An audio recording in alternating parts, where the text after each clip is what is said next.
Hi guys and welcome back. It's Hannah here from Blue Ferret Boarding as always. So this month it's Family History Month, and as I said last week, if you haven't seen it, go look at it.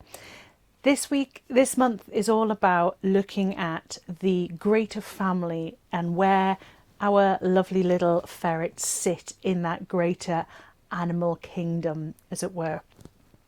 So last week we did the science bit and really looked at the taxonomy, the classification system, and kind of narrowing it down to where we want to be, which is in the caniform, in the carnivora area of the animal kingdom. So what we're looking at particularly now is we're going to be looking at, in the family Mustelidae, we're going to be looking particularly this week at the genus Mustela. So we've gone order, family, and now we're genus and species. So our genus this week, we can look at is Mustela. Now, Mustela actually means weasel. And for a lot of other countries, I'm sitting here in Great Britain, in the United Kingdom, talking about it, but in a lot of other countries the term weasel is actually an overarching term for anything of our little ferrety weaselly type animal. But for us Brits, when you say weasel, we actually are thinking of a specific species, which is weasel.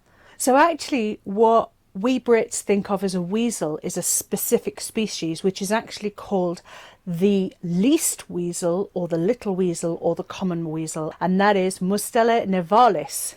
So Mustela is the genus and nivalis is the species of that, which is narrowing it down to what we Brits think of as a weasel. So weasels are certainly, again in Britain, the smallest of the weasel family. They are super tiny, but they're also super fierce, and sadly they do get the bad guy rep, and quite often they are the bad guys in cartoons, and certainly I think it was a weasel in Wind in the Willows as well. I think it was a weasel that are the bad guys, but that I think is only because they're super clever and super fierce for all they're small, and they're not something you'd want to go up to and go, here, kitty, kitty, kitty. You wouldn't get your fingers back. But they are generally smaller than the stoat, as I say, in the UK, although that can change in other parts of the world.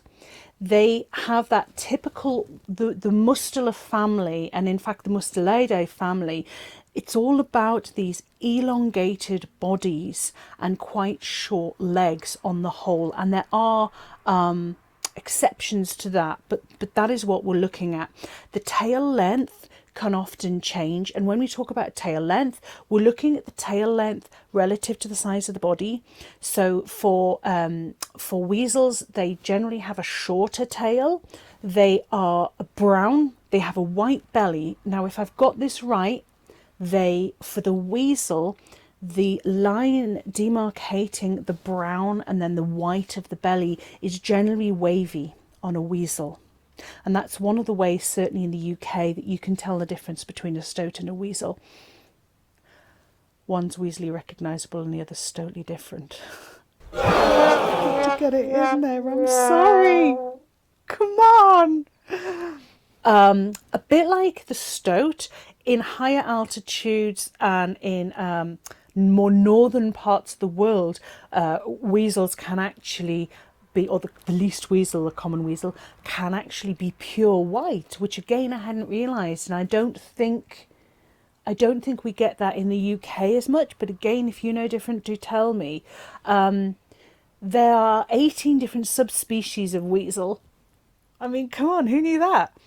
And again, like a lot of the weasel family, the males like to mark the territory, and they do that with olfactory.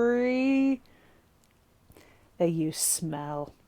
They scent things. And weasels actually eat a lot of small rodents, and their diet consists mainly of small rodents, but they also will go for the rabbits.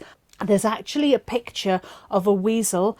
I'll put a bit of a warning up first because it might be a bit trigger. It's not gore and blood, but it is a weasel on the back of a rabbit killing the rabbit. but I'll pop it up here. But that is actually, when you look at it, the size of the weasel compared to the size of the rabbit, and it's just going for it. And this is why they've got such a reputation. They're wonderful, wonderful creatures. And you will see them quite often on back lanes. You'll see them scuttling along, and they're probably not much bigger in size in a way than a rat. Okay, so let's look at the stoats. So a stoat's genus is still Mustela, and its species is Erminia or Erminia. I'm not very good at my Latin pronunciation. I didn't do it at school. So it's Mustela erminia, essentially, because the stoat can also be called an ermine because it's the stoat that goes pure white in the winter. And for those lucky few who have seen it, that does happen in the UK. One of the great ways you can tell the difference between a stoat and a weasel is that the stoat has the black tip on the tail. Now again, I'm talking about in the UK. I can't talk about every single different type of stoat because again, there's 35 different subspecies of stoat. So there's a lot. So I'm kind of making it more about the UK, but there are so many out there. It's fascinating. So for us Brits, they are ever so slightly longer, and the tail relative to the body is longer. I think it's about, yes, so it always exceeds 1/3 of the entire body length. So the tail is going to be over 1/3 of the entire body length. So if you see something small and brown and you don't really get much more of a chance to look at it, if the tail seems quite dumpy and less than 1/3, it's probably just a big weasel. If it's longer, it's likely to be a stoat. But again, it's that black tip is the hint that it is a stoat. There is a prolonged gestation period, so that between mating and actual birth, they can almost put everything on pause, and then the babies come out at a time when it's the seasons are more positive for that little baby to be born into. But you can have up to a 10-month gestation period for the stoat, and you can also get between 3 and 13 young. And I think this is similar to, for again, all of the Mustela group, but there are differences between some of them here and there. Where the weasels tend to eat more rodents and rabbits, the stoats tend to eat more birds and eggs and frogs and other invertebrates. So the weasels will really pack above their weight and kill above their weight, where the stoats seem to be more within their own weight bracket, as it were. And I think, again, that's why the weasels have such a reputation, because they really pack above their weight when it comes to their prey. So that's the main difference. Again, though, the coats are quite brown. I think the weasels have a slightly darker brown coat, but it can depend on the weasel and the time of year. But stoats seem to be a little bit reddish, if I remember correctly, as well. Okay, so let's take a quick look at mink. Now, I did mention mink briefly last month. I've done a bit more homework since then, so we're going to take a little bit more of a look about them, and then we'll move on. So they're still part of, well, the ones I'm talking about are still part of this Mustela genus, so this weasel genus, and these are going to be the EU mink. They're also called the Eurasian mink or the Russian mink. Now, they are, as I've just mentioned, part of the Mustela genus, which makes them closer to the stoats, the weasels, the polecats that we've looked at, and of course our own darling ferrets, where the American mink is actually a different genus. I'm going to look up a bit so I can tell you what the genus is. It's Neogale or Neogale visions. So the genus for the American mink is actually totally different. It's Neogale, not sure, not Mustela. So it's actually going up one and separating off. So it's that a little bit different, which is why we tend to class our EU minks in with our polecats and our ferrets. So then the mink is semi-aquatic. It likes to hang around water a lot. It actually has webbing between its feet, a small amount of webbing between its feet, which will help it in the water. It can actually hold its breath underwater for up to 1 or 2 minutes, and it will mainly be found around water bodies for that reason. It likes the water, and it's usually going to be around water bodies that aren't going to freeze over winter, so moving water, streams and rivers and that kind of thing. It's actually critically endangered now. There's been a decline of over 50% just in the last 3 generations, partly to do with climate and the change and the habitat change. So the climate change has created changes in the habitat, which has been part of the issue, but habitat changes due to building and everything else that we wonderful humans think is good for us, and that destruction of ecosystems, so some of the river ecosystems that have been changed and are destroyed, has had a massive impact on the mink population, as has the introduction of the American mink. Because it's part of the Mustela group, it's got that elongated body and those short limbs that you imagine.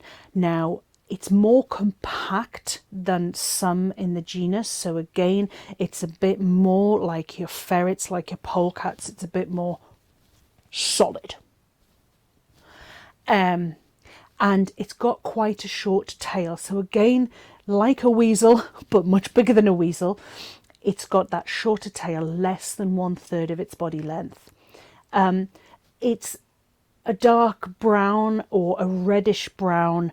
Certainly in the winter, you're going to see it being more dark brown rather than a lighter brown. And in the summer, there's going to be a bit of red coming through there, you're going to see.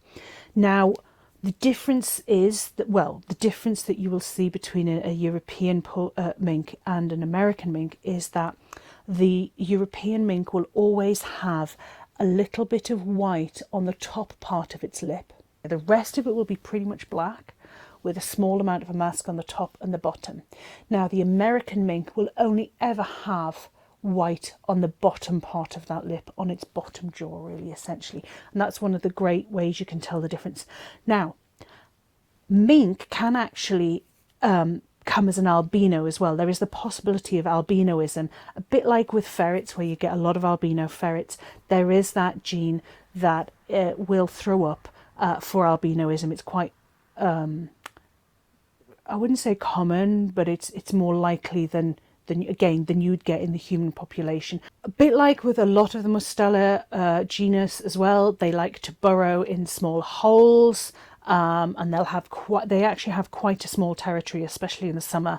I think that's because they don't need to go far, because everything that they need is where they are.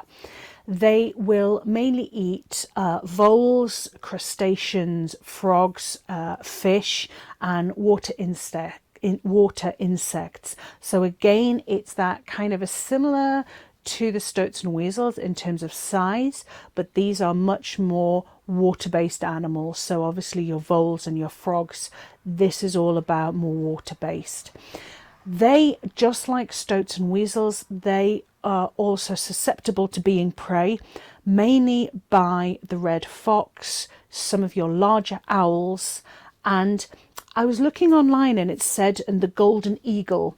So I assume this has been written by somebody in the Americas or in another part of Europe, because in Britain we don't really get the golden eagle. Okay, so finally in the Mustela group then, in this Mustela genus, this genus of weasels, we have our wonderful Mustela furo, which is your domesticated ferret that I might have mentioned once or twice. And also we have the European polecat, which is Mustela pretorius,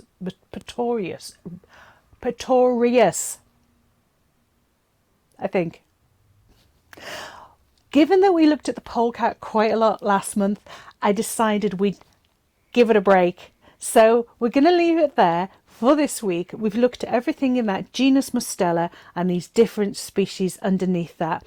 We're going to have another look at a different genus, and we're going to have to start going up again to see some of our other close cousins to the ferrets, and we're doing that next week.